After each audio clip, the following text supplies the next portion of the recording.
Hello friends, welcome to the official YouTube channel of the Home Academy. I hope you are all doing well and preparing for competitive examination. In today's lecture, we will discuss one of the most important topic of the modern Indian history and the topic is quit India movement. तो आज हम पढ़ने वाले हैं quit India movement, जिसे अगस्त movement भी कहा जाता है। This topic is extremely important for JKSSB and other competitive examination. Questions are frequently asked about its causes, important leaders, famous slogans, parallel governments, and its significance in India's freedom struggle. So, in this lecture, we will cover the complete Quit India movement in an exam-oriented manner based on the latest new pattern with important facts, previous year examination points, and expected multiple choice questions. So watch this lecture till end and make sure to note down all the important points. For complete notes, practice multiple choice question and other study material, you have to visit our website www.homeacademy.in. So let's begin today's lecture. तो आज हम पढ़ने वाले हैं quit India movement. Quit India movement को launch किसने किया? Indian National Congress ने लॉन्च किया। कब लॉन्च किया? 1942 में। अगर एग्जैक्ट डेट पूछी जाए तो 8 अगस्त 1942 को लॉन्च की गई। Indian National Congress under the leadership of Mahatma Gandhi इस मूवमेंट को लॉन्च करते हैं। किसके खिलाफ लॉन्च करते हैं? ये ब्रिटिश रूल के खिलाफ जो है लॉन्च करते हैं। ये टाइम जो था वो सेकेंड वर्ल्ड वॉर का टाइम था। इस सेकेंड वर्ल्ड वॉर में कुछ ऐसा होता है कि इंडिया जो लड़ना नहीं चाहता, इंडियन लीडर्स, इंडियन पब्लिक जो है वो सेकेंड वर्ल्ड वॉर में अपने को इंगेज नहीं करना चाहती।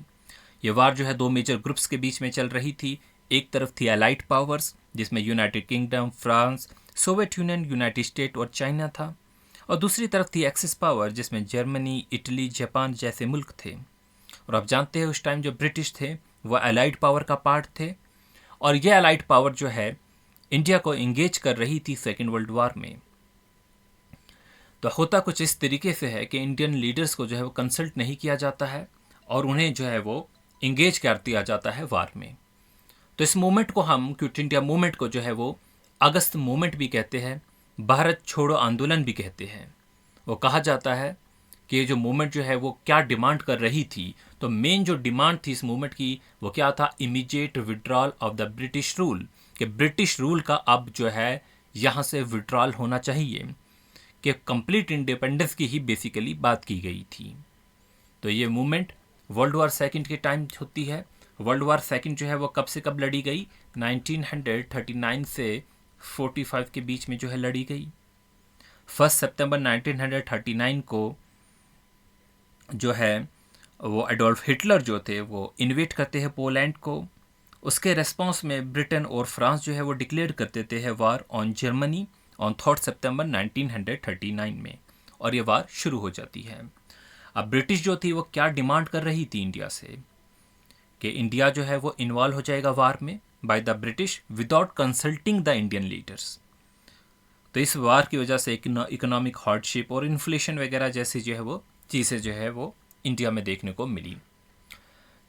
तो बेसिकली ब्रिटेन जो थे, ब्रिटिश जो थे वो इंडिया जो है, ब्रिटिश गवर्नमेंट जो है वो इंडिया में जो है वो सर स्टैनफोर्ड क्रिप्स को भेजती है कुछ कॉन्स्टिट्यूशनल प्रोपोजल से लेकर, जिसे हम क्रिप्स मिशन ऑफ 1942 कहते हैं।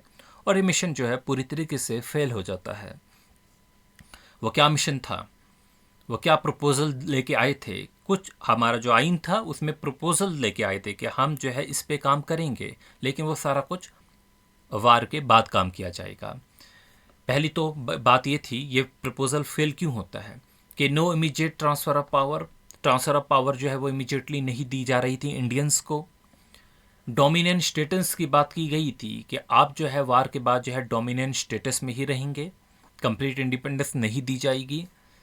प्रोविंसेस जो है उनके पास ये ऑप्शन है कि वो इस यूनियन, जो इंडियन यूनियन था उस टाइम, उससे बाहर रह सकते हैं, उनके पास ऑप्शन था। कांग्रेस ने इसे रिजेक्ट कर दिया इस प्रपोजल को, और गांधी जी ने इसे कहा a post dated cheque on of a crashing bank. तो ये सारी चीज़ें जो है वो क्रिप्स मिशन में हुई थी, और ये मिशन जो है पूरी तरीके से फेल हो चुका था। अब जो है काज जो है क्विट इंडिया मूवमेंट की अगर हम बात करते हैं क्या काज था, तो पहला काज तो यही था कि failure of the Cripps mission, Cripps mission जो था वो फेल हो चुका था। इंडियंस जो थे वो डिसअपॉइंट थे, इस ब्रिटिश के प्रपोजल्स थे। ब्रिटिश जो थी, सेकंड कास्ट जो था, British refusal to grant independence. Indians को जो है वो ये कहा गया था कि हम वार के बाद आपको कंप्लीट इंडिपेंडेंस नहीं देंगे। कांग्रेस ने डिमांड की थी इमीडिएट सेल्फ गवर्नमेंट की। थर्ड तो आपने देखा इकोनॉमिक हार्डशिप्स भी थी, जिसमें इन्फ्लेशन था, फूड शॉर्टेज थी, वार टाइम टैक्सेस थे। फिर जापान भी एडवांस कर रहा था। जापान यानी कि एक्सिस पावर जो थी वो बर्मा तक पहुंच चुकी थी, म्यांमार तक जो है पहुंच चुकी थी। अब ये डर था कि वो इंडिया की सिक्योरिटी को भी जो है वो डर था, कहीं जो है वो अगला टारगेट जो है इंडिया ना हो। फिर नेक्स्ट जो था वो ग्रोइंग नेशनलिज्म भी था। डिमांड जो थी कंप्लीट इंडिपेंडेंस की वो स्ट्रॉन्गर होती जा रही थी। तो ये सारे जो है वो कुछ काजेस थी, वजहें थी किसकी, क्विट इंडिया मूवमेंट की। तो ये मूवमेंट को फाइनली जो है वो लॉन्च कर दिया जाता है। क्विट इंडिया पहले रेजोल्यूशन पास किया जाता है 8 अगस्त को 1942 में। कहाँ पर? गोवलिया टैंक मैदान में, जिसे आज की डेट में अगस्त क्रांति मैदान भी कहा जाता है। ये रेजोल्यूशन जो है पास किया जाता है इंडियन नेशनल कांग्रेस के जरिए। और गांधी जी यहाँ पर एक हिस्टोरिकल कॉल देते हैं। वो कॉल क्या थी जो आपने बचपन से सुनी है, डू और डाई। इस सेशन में जो है गांधी जी एक फेमस स्लोगन देते हैं, डू और डाई, जिसका मतलब ये है डू यानी कि अचीव फ्रीडम, या तो आप फ्रीडम हासिल करो, और डाई और सेक्रीफाइस करो एवरीथिंग इन द स्ट्रगल। तो ये जो है बेसिकली क्विट इंडिया मूवमेंट का आगाज था। इस तरीके से मूवमेंट जो है वो लॉन्च होती है और गांधी जी ये फेमस स्लोगन देते हैं। अब इस पे ब्रिटिश का भी कुछ रिस्पॉन्स आएगा। तो ब्रिटिश क्या रिस्पॉन्ड करती है? With in hours of resolution, जैसे ही रेजोल्यूशन पास हो जाता है, गांधी जी को ब्रिटिश अरेस्ट कर देती है, उन्हें जेल में डाल देती है। फिर को ऊपर जो भी कांग्रेस की बाकी लीडरशिप थी, उस लीडरशिप को भी अरेस्ट कर दी जाती है। कांग्रेस को जो है वो इलीगल जो है वो डिक्लेयर किया जाता है कि ये पॉलिटिकल पार्टी जो है ये एक इलीगल पार्टी है। इम्पॉर्टेंट लीडर्स जिनको अरेस्ट किया जाता था, उनमें जवाहरलाल नेहरू थे, सरदार वल्लभ भाई पटेल थे, मौलाना अबुल कलाम आज़ाद जैसे लीडर जो थे। अब इसके रिस्पॉन्स पे जब लीडरशिप नहीं रहे तो पब्लिक क्या करे? तो बहुत से नए लीडर उभर के आते हैं। या तो जो है पूरी की पूरी जो है वो जो भी तहरीक चल रही थी उस टाइम की, या तो वो डेड हो जाती, या तो कुछ नए लीडर जो है वो डिसेंट्रलाइज जो है वो पावर हो जाती। तो इसी तरीके से कुछ और भी जो है लीडर निकल के आए जो कि अंडरग्राउंड तरीके से काम कर रहे थे। पहला रोल रहता है अरुणा आसिफ अली का। ये क्यों इम्पॉर्टेंट है? क्योंकि इन्हें heroine of Quit India movement कहा जाता है। जब सीनियर लीडर्स अरेस्ट किए गए तो अरुणा आसिफ अली जो थी, उन्होंने कांग्रेस का फ्लैग जो है, कांग्रेस का झंडा जो है वो गोवलिया टैंक मैदान में लहराया और उन्हें लोगों ने heroine of Quit India movement भी कहा। अब कुछ अंडरग्राउंड लीडर्स वगैरह थे, जिनमें जयप्रकाश नारायण थे, जो कि अंडरग्राउंड तरीके से रेजिस्टेंस को जो है वो लीड कर रहे थे। राम मनोहर लोहिया थे, ये सीक्रेट ऑर्गेनाइजेशंस वगैरह बना रहे थे। उषा मेहता जो थी, इन्होंने सीक्रेट जो है वो कांग्रेस की तरफ से एक कांग्रेस रेडियो जो है वो स्टार्ट किया हुआ था। क्या था ये कांग्रेस रेडियो? आप जानते हैं उस टाइम में सभी लीडर्स को अरेस्ट किया जाता था, जो भी लीडरशिप थी, तो लोगों तक पैगाम पहुंचाना, उस पर सेंसरशिप थी। तो कैसे पैगाम पहुंचाया जाए? तो यहाँ पर जो है उषा मेहता जो थी, उन्होंने कांग्रेस रेडियो स्टार्ट किया, जो कि मैसेज ऑफ फ्रीडम मूवमेंट जो थी जो है वो जगह जगह तक जो है पहुंचाने लगी। ठीक है, तो यहाँ पर जो है इस तरीके से जो है काम किया गया। नेचर की बात करते हैं मूवमेंट की, तो कैसा नेचर था? लीडर्स अरेस्ट हो चुके थे तो ये लीडरलेस मूवमेंट हो गई। टॉप लीडर जो है अरेस्ट हो चुके थे, लोकल लीडर्स और ऑर्डिनरी स्टूडेंट्स जो थे उन्होंने चार्ज ले लिया। स्पॉन्टेनियस मूवमेंट थी, ये रैपिडली जो है वो डिफरेंट इलाकों तक फैली। एक सेंट्रलाइज्ड कंट्रोल नहीं रहा, हर इंसान जो है अपने तरीके से जो है वो ऑर्गेनाइजेशंस बनाकर या इंडिविजुअल तरीके से जो है वो लड़ रहा था। फिर सिग्निफिकेंस कुछ होगी इस मूवमेंट की, वो क्या थी? एक तो पॉलिटिकल सिग्निफिकेंस थी, जो डेमोन्स्ट्रेटेड जो थे इंडियंस, उन्हें ये तो पता चल गया, जो भी जो डेमोन्स्ट्रेशन कर रहे थे, कि हमारा जो डिटर्मिनेशन है वो क्या है, फ्रीडम है। फाइनल गोल जो है वो क्या है, फ्रीडम है। अब ब्रिटिश को भी एहसास हो चुका था कि हम इंडियंस को जो है वो गवर्न नहीं कर पाएंगे जब तक हमें इंडियंस की सपोर्ट नहीं मिलेगी। फिर मास पार्टिसिपेशन की बात की गई, इसमें स्टूडेंट, वर्कर्स, वीमेन और फार्मर्स वगैरह ने भी पार्टिसिपेट किया। साइकोलॉजिकल इम्पैक्ट की बात करेंगे, destroyed the legitimacy of the British rule. कुछ लिमिटेशंस थी, वो क्या थी, ब्रूचल रिप्रेशन थी। ब्रिटिश जो अथॉरिटीज़ थी उन्होंने अरेस्ट किया, फायरिंग की, लाठीचार्ज वगैरह जो है किया। लैक ऑफ सेंट्रल लीडरशिप थी, जब सीनियर लीडर्स जो है वो उन्हें जेल में डाल दिया गया तो सभी जो है सपोर्ट नहीं मिली सभी ग्रुप्स की। कुछ ऑर्गेनाइजेशंस जो थी वो इस मूवमेंट से बाहर रही। तो रिजल्ट क्या हुआ मूवमेंट का, ब्रिटिश को ये तो अंडरस्टैंड हो गया, अब उनको ये अंडरस्टैंड हो गया कि हम जो है कंटिन्यू इंडिया में रूल नहीं कर पाएंगे, और यहाँ से जो है वो एक्सेलरेट हो गया वो प्रोसेस जो कि इंडिपेंडेंस तक जो है वो चला। तो इस वजह से इसे जो है वो फाइनल मास स्ट्रगल जो है कहा जाता है बिफोर द फ्रीडम।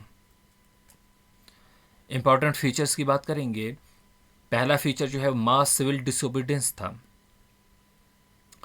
लोग जो थे वो ब्रिटिश अथॉरिटीज़ से जो है अब कोऑपरेट नहीं कर रहे थे, स्ट्राइक्स वगैरह करने लगे। रेलवे की स्ट्राइक होती है, स्टूडेंट प्रोटेस्ट करते हैं, पब्लिक डेमोन्स्ट्रेशन जो है वो निकलते हैं, मुजाहिरे लोगों के निकलते हैं। और इसके अलावा कुछ पैरेलल गवर्नमेंट्स भी जो है चलने लगी। एक तो ब्रिटेन गवर्नमेंट जो है उस टाइम रूल कर रही थी, उसके अलावा जो है वो बलिया में एक नई गवर्नमेंट बन गई जिसे हम नेशनल गवर्नमेंट कहते हैं।